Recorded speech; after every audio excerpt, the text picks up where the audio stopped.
Do you want to know how you can log into your Discover card? If yes, then this video is for you.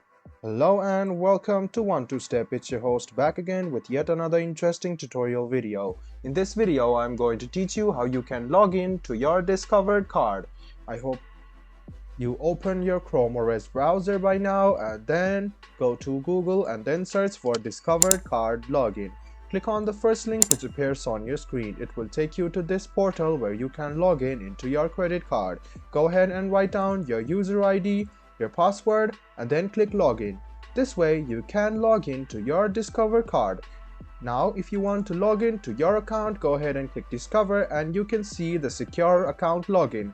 Go ahead and write down your user ID, your password, your credit card, and then what you need to do is click login. This way you can log in to your Discover account as well.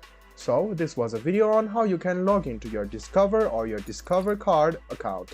I hope this video was helpful for you. If you still have any kind of confusion, please do mention us on the comment section down below. Like the video, subscribe to the channel, and do hit the bell button for more. Hope to see you in the next video as well. Until then, goodbye, take care, and make sure you enjoy.